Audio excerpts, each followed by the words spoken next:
பாடசாலையில் இணைக்கப்பட்டுள்ள அபிவிருத்தி உத்தியோகத்தர்கள் கடந்த 5 வருடங்களாக பாடசாலையில் இணைக்கப்பட்டு மிகுந்த சிரமத்திற்கு மத்தியில் ஹஸ்ட மற்றும் அதிகஷ்ட பிரதேசத்தில் சேவையாற்றி வருகின்றனர்.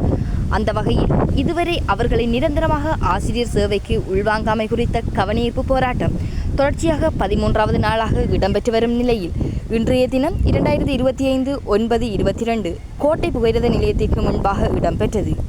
இக்கவனீர்ப்பு போராட்ட நிகழ்வில் பாராளுமன்ற உறுப்பினர் இரா சாணக்கியன் கலந்து கொண்டதோடு நாட்டின் பல பாகங்களிலும் உள்ள பாடசாலையில் கடமையாற்றும் அபிவிருத்தி உத்தியோகத்தர்களும் கலந்து கொண்டனர்.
பல சேவைகளை இந்த மக்களுக்காக வழங்கியிருக்கிறாங்க, மாணவர்களுக்காக. அந்த அடிப்படையில் இவருடைய கோரிக்கை ஒரு நியாயமான கோரிக்கை. 5 வருடங்களாக பாடசாலைகளிலே ஆசிரியர்களாக கடமை புரிந்தவர்கள் எங்களுக்கு ஆசிரியர் நியமனத்தை வழங்க வேண்டும் என்றதை கேட்கிறார்கள். இதனை தேசிய மக்கள் சக்தி அரசாங்கம் தேர்தலுக்கு முன்பாக இவர்களுக்கு அவருடைய, அதாவது தேசிய மக்கள் சக்தி ஆட்சி காலம் வந்தால் ஒரு மிக குறைந்த காலப்பகுதிக்குள்ளே நாங்கள் இந்த நியமனங்களை வழங்குவோம் என்றெல்லாம் என்னுடைய காது கட்டத்தக்கதாக தேசிய மக்கள் சக்தியினுடைய பிரதிநிதிகள் கடந்த ஜனாதிபதி தேர்தலுக்கு முன்பாக, பாராளுமன்ற தேர்தலுக்கு முன்பாக, உள்ளூராட்சி மன்ற தேர்தலுக்கு முன்பாக சொல்லி இவர்களை பயன்படுத்தினார்கள். இன்று 13வது நாளாக இவர்கள் இந்த கவனிப்பு போராட்டத்தில் ஈடுபட்டும் கூட இதுவரைக்கும் இவர்களுக்கான நான் அறிந்த வகையிலே அரசு தரப்பால் பேச்சுவார்த்தையில் ஈடுபட்டதை கூட நான் அவதானிக்கிறேன். கல்வி அமைச்சர் அதே போல எங்களுடைய நாட்டினுடைய கௌரவ பிரதமர் அவர்களை இந்த விடயம் சம்பந்தமாக எங்களுடைய நாணயக்கன் மட்டக்களப்பு மாவட்டத்தில் இருந்து எங்களுடைய இந்த அபிவிருத்தி உத்தியோகஸ்தருடைய ஒரு பிரதிநிதியாக சகோதரர் அவர்கள் அனிலன் அவர்கள் என்னை பல தடவையில் என்னுடைய அலுவலகத்தை வந்து சந்தித்து நாணயக்கன் பல நேரம் எங்களுடன் கலந்துரையாடி இந்த விடயம் சம்பந்தமாக பேசுமாறு என்னிடம் கோரிக்கை முன்வைத்திருந்தார். அவருடைய கோரிக்கை குணங்க நான் கௌரவ பிரதமர் அவர்களே இந்த விடயம் சம்பந்தமாக நான் 3 தடவைகள் பாராளுமன்ற வளாகத்தில் சந்தித்திருக்கிறேன். கடந்த ஒரு வருடமாக அவர் கௌரவ பிரதமர் அவர்கள் என்னிடம் சொன்ன விடயம் நீதிமன்றத்தை வழக்கிருக்கின்றது, சப்ஜுடிஸுக்குள்ளே வரும், இதைப்படி நான் பேச முடியாது, இதுதான் சொல்லப்பட்ட விடயம். தற்பொழுது நீதிமன்றத்தினூடாக ஒரு தீர்ப்பொண்டு வழங்கி இருக்கிறதாக அறியக்கூடியதாக இருக்கின்றது. கௌரவ நீதிவான் அவர்களே, நீதிமன்றத்தை நாங்கள் மதிக்கின்றோம். நீதிவான் அவர்களுடைய தீர்ப்புகள் எதுவாக இருந்தாலும் கூட அந்த கௌரவ நீதிமன்றத்துக்கு மதிப்பளிக்கும் வகையாக அரசாங்கம் அதை உள்வாங்கி இந்த அபிவிருத்தி உத்தியோகஸ்தர்களுக்கான நீதியை வழங்க வேண்டும். என்னென்னு சொன்னால் இவர்கள் கேட்கிறது ஒரு நியாயமான ஒரு விடயம்.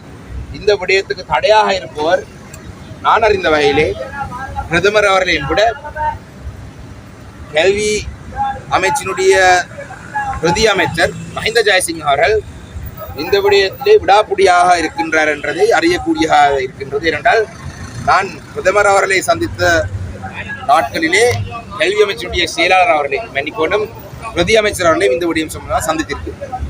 அவர் மிக தெளிவாக சொல்லியிருந்தார், அதை அப்படியெல்லாம் செய்யலாது, எக்ஸாமோ நத்திங், எக்ஸாமோ நத்திங், இரண்டா செய்து எடுத்துட்டு போட்டு போங்க. பொறுப்பில்லாத பதிலாக இருந்தது. இதுவே கடந்த செப்டம்பர் மாதம் 21ஆம் தேதி முன்பாக இருந்திருந்தால் நான் அவர்கள் தான் இன்று முன்வரிசையில் இருந்திருப்பார்கள். அவர்கள் இந்த முன்வரிசை, நாங்கள் ஜனநாயக வழியிலே இந்த போராட்டங்களில் ஈடுபடுறோம். கடந்த பகுதியிலே ஒரு அமைதியான முறையிலே நடந்த அரகல போராட்டத்தை கூட குழப்பியதாக குற்றச்சாட்டுகள் அவர்களுக்கு தான் முன்வைக்கப்படுகின்றது. அந்த வகையிலே கல்வி அமைச்சருடைய பிரதி அமைச்சர் அவர்கள் பொறுப்பேற்ற பதில்களை வழங்கக்கூடாது. நான் சிங்களத்திலே சொன்னது போல இலங்கை அரசு நீக்கக்கூடாது, தாங்கள் ஏதோ எவராலையும் தாங்கள் அசைக்க முடியாது என்றெல்லாம் நினைக்கக்கூடாது. நாட்டினுடைய கௌரவ ஜனாதிபதி அவர்களுக்கு தான் நாட்டுடைய மக்கள் வாக்களித்த நினைக்கிறேன். மட்டக்களப்பு மாவட்டத்தை பொறுத்தளவிலே ஜனாதிபதி தேர்தல், பாராளுமன்ற தேர்தல், உள்ளூராட்சி மன்ற தேர்தல் இதிலேயுமே தேசிய மக்கள் சக்திக்கு வாக்களிக்கவில்லை. மாகாண சபை தேர்தல் நடந்தாலும் வாக்களிக்க போறது இல்லை, அது வேறுபடி. ஆனால் நாட்டிலே பல பகுதிகளிலே ஜனாதிபதி அவர்களை நம்பி மக்கள் வாக்களித்தார்கள். அது வெறும் ஜனாதிபதி அவர்களை நம்பி வாக்களித்தார்களே தவிர இந்த அமைச்சர் மேலே இந்த சில்லறை பாட்டியை நம்பி மக்கள் வாக்களிக்கிறவர். ஜனாதிபதிக்கு ஒரு பொறுப்பு இருக்கின்றது. உடனடியாக இந்த விடயத்திலே தலையிட்டு செய்து இந்த அபிவிருத்தி உத்தியோகஸ்தர்களுக்கான ஒரு நிரந்தர தீர்வை, ஏற்றுக்கொள்ளக்கூடிய ஒரு தீர்வை, நியாயமான ஒரு தீர்வை, இவர்கள் செய்த சேவையை மதித்து இவர்களால் ஏற்றுக்கொள்ளப்படக்கூடிய ஒரு தீர்வினை உடனடியாக வழங்க வேண்டும். தற்போது இருக்கிற அரசாங்கம் இந்த 16,000 பேர், ஒருவர் 2 பேருமே இந்த 16,000 பேரையும் ஆசிரியர் சேவையிலிருந்து இடைநிறுத்தி சாதாரண அபிவிருத்தி உத்தியோகத்தர் சேவைக்கு தள்ளிவிட்டு மீண்டும் ஒரு புது 15,000 16,000 வேலை கொடுத்தது போன்ற ஒரு பிரமையை உருவாக்குவதற்காக மாபெரும் கஷ்டப்பட்டு கொண்டிருக்கிறது. அதை நினைக்க சரியான கவலையாக இருக்கு. என்னென்னால் ஒரு யூனிவர்சிட்டி கிராஜுவேட், இப்போ வெளிநாட்டில் போய் பார்த்தீங்கன்னா ஒரு யூனிவர்சிட்டி கிராஜுவேட்டுக்கு அப்பாயின்மெண்ட்டை கொடுத்தா நீங்கள் விரும்பாமல் புஷ் பண்ணிடலாம்.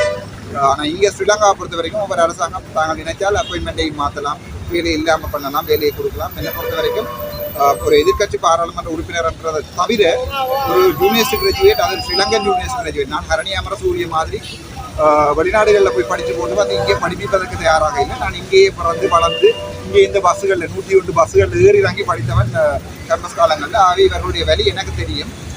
இந்த விடயம் தொடர்பாக அரசாங்கம் வந்து மாறிய ஒரு நயவஞ்சகமான வேலை. இவர்களை அமர்த்தி எழும்பித்தான் ஒரு காலத்திலே அவர்கள் அரசாங்கத்துக்கு வந்தார்கள். இப்போது அவர்களையே உதறி தருகின்ற இருக்கிறது.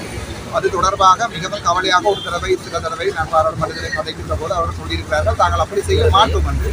ஆனால் செய்வதற்குரிய வேலைகள் செய்து கொண்டிருக்கிறார்கள். இதற்குரிய நிரந்தரமற்ற ஆசிரியர் நியமனம் நிரந்தரமாக மாற்றப்பட வேண்டும் என்பது என்னுடைய கோரிக்கை. அதனால் பாராளுமன்றத்தில் கதைக்கிறார்கள். ஜனாதிபதியாக அனுரகுமார் திசாநாயக்க ஆட்சிக்கு வந்து 1 வருடம், கடந்த 1 வருடத்தை பற்றி சொல்றதாக இருந்தால் எதிர்த்தரப்புல நீங்க இருக்கீங்க, என்ன சொல்லலாம்? என்னை பொறுத்த வரைக்கும் ஜனாதிபதிக்கு மாபெரும் வெற்றி இருந்தால் இதுவரைக்கும் ஒரு விஷயங்களையும் ஒழுங்காமல் செய்யாமல் ஒரு வருடத்தை தாண்டி இருப்பது வந்து அவருடைய பச்சை நோக்குக்கு வந்து என்னை பொறுத்த வரைக்கும் ஒரு மாபெரும் வெற்றி.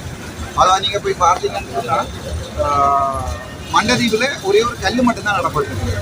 அந்த கல்லுக்கு நம்பி இன்றைக்கு வடக்கு மாகாணம் மண்டதீவிலே கல் நட்டாச்சு, அங்கே நாங்கள் கிட்டி அடிக்கலாம் என்று சொல்லி யோசிக்கிறோம். அந்த நேரத்துக்கு அந்த பச்சை டோக்கடித்து ஒரு வருஷம் போகுதுன்னா பெரிய விஷயம் தானே. அதெல்லாம் நான் என்னுடைய மோகத்தோட வாழ்த்தி இருக்கிறேன். இவ்வளோ ஒரு பச்சை டோக்கடிச்சும் ஒரு வருஷம் 225 லட்சம் சனத்தை ஏமாற்ற முடியும் என்றால் அது மாபெரும் வெற்றி தான். என்ன பொறுத்தவரை இப்படியே 5 வருஷம் செல்லுவாருன்ற நம்பிக்கை எனக்கு இருக்கு. ஆனால் எதிர்த்தரப்புல இருக்க எல்லாருமே இப்ப களவாணிகள், கூட்டு களவாணிகள் சொல்ற எல்லாருமே ஒரு மேடைக்கு வந்துட்டாங்க, எங்களுக்கு காணக்கூடியதாக இருக்கு. இப்ப இதை பத்தி சொல்றேன் நான் என்ன சொல்றேன், அப்ப நீங்க அங்கே இருந்தீங்களா? இல்ல இப்படிதானே. நான் வந்து அரசியலுக்கு வந்து கிட்டத்தட்ட ஒரு வருஷம். என்ன கல்லணை யாராவது சொல்ல விரும்பினா தாராளமாக சொல்லலாம். எங்கே சொல்கிறேன்னு சொல்லும்போது நான் அட்ரஸ் சொன்னால் நான் அங்கேயே வந்து நிற்கிறேன். என்னோட சொத்து விவரம் எல்லாம் போட்டிருக்கேன். யாரும் அதை கணக்கெடுக்கிற மாதிரியும் தெரியாது. ஆனால் என்னை பொறுத்த வரைக்கும் நான் நினைக்கிறேன்னா இப்போ ஒரு ஆளை கல்யாணம் சொல்லிக்க ப்ரூவ் பண்ணும், அதை ப்ரூவ் பண்ணாதால வழக்குகள் விழும். ஆனால் எனக்கு அந்த வழக்குகள் விழுந்திருக்கிறது கல்யாணம் சொல்லி ப்ரூவ் பண்ண லேட் ஆகினதுக்கு. ஆனால் எங்களுடைய போலீஸ் பிரதி அமைச்சர் சொல்லியிருக்கிறார் குடுக்காரன் நாமல் ராஜபக்சே இன்னும் ப்ரூவ் பண்ணவில்லை. ஆனால் போலீசார் இன்னும் வழங்கப்பட்டு அரெஸ்ட் பண்ணி 14 நாட்கள் போடவில்லை. நாமல் ராஜபக்சே நிறைய சப்போர்ட்டா பேசுறீங்களா? இல்லை, இப்போ நான் நினைக்கிறேன் அவர் கொல்லணுன்னு தான் நான் நினைக்கிறேன். அதில் எந்த சந்தேகம் இல்லை. ப்ரூவ் பண்ணணும் ராசா. இப்போ நான் நினைக்கிறேன் உகண்டாவில் கொண்டே காசு வைத்திருப்பார். சாதாரணமாக அந்த காலத்தில் 2024ஆம் ஆண்டு ஜூனுக்கு முதல் நானும் நம்பினான் உகண்டாவில் காசு வச்சிருக்கிறார்.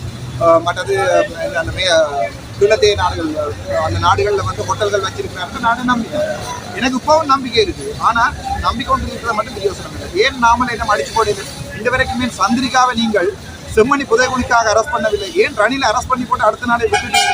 ஏன் இந்த வரைக்கும் எந்த ஒரு பெரிய அரசியல்வாதியை நீங்கள் நாமல் ராஜபக்சே மட்டும் பார்க்குறீங்க? மஹிந்த ராஜபக்சே பார்க்கலாம், கோத்தபா ராஜபக்சே அரெஸ்ட் பண்ணி விளையாடி பார்க்கலாம். இது அப்போ ரஞ்சன் ராயநாயக ஒருக்கா சொல்லியிருக்காரு. தற்போது இருந்த அரசாங்கத்தில் இருந்தது காரணம் நாட்டிலே உலுக்கிய நோய்கள், அது மாத்திரமல்ல பல விடயங்கள் அது ஒரு நியமனத்தை வழங்குவதற்கு சவாலாக அமைந்திருந்தது. அதன் காரணமாக கடந்த அரசாங்கம் 53,000 பட்டதாரிகளுக்கு நியமனம் வழங்கியிருந்தது. அவர்கள் அந்தந்த பிரதேச செயலகங்களில் இணைக்கப்பட்டிருந்தார்கள்.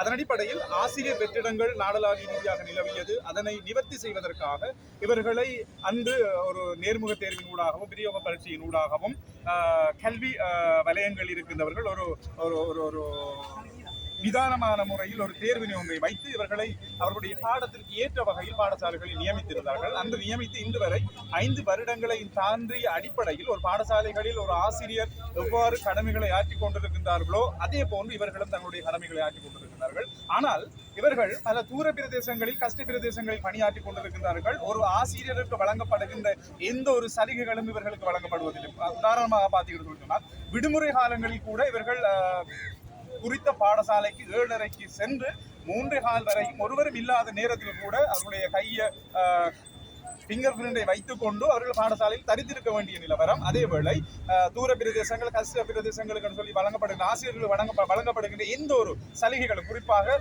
அதற்குரிய பணம் கூட அதற்குரிய சம்பளம் கூட இவர்களுக்கு வழங்கப்படுவதில்லை. அப்படியான ஒரு சூழ்நிலைகளில் 5 வருடங்களை தாண்டி அடிப்படையில் இன்று இந்த பாடசாலைகளில் அபிவிருத்தி உத்தியோகர்களாக இருந்தாலும் ஆசிரியர் கடமைகளில் ஈடுபட்டுக் கொண்டிருக்கிறார்கள். இவர்களுடைய நிரந்தர ஆசிரியர் நியமனம் வேண்டிய நாங்கள் கடந்த 5 வருடங்களாக 2 அரசாங்கத்தை தாண்டி தற்போதைய அரசாங்கம் வரைக்கும் எங்களுடைய போராட்டத்தினை நாங்கள் நடத்தி கொண்டு வருகிறோம். உங்களுடைய இந்த போராட்டத்திற்கு எவ்வாறான ஆதரவுகள் கிடைத்திருக்குது? இப்போ நாடளாவிய ரீதியை இப்போ பார்த்து பெரும்பாலான தமிழ் மொழி பேசுகிற பட்டதாரிகள் தான் இங்கே இருக்கிறீங்க. மற்ற நாடு தழுவிய ரீதியில் மற்ற மாவட்டங்களில் உங்களுக்கான ஆதரவு?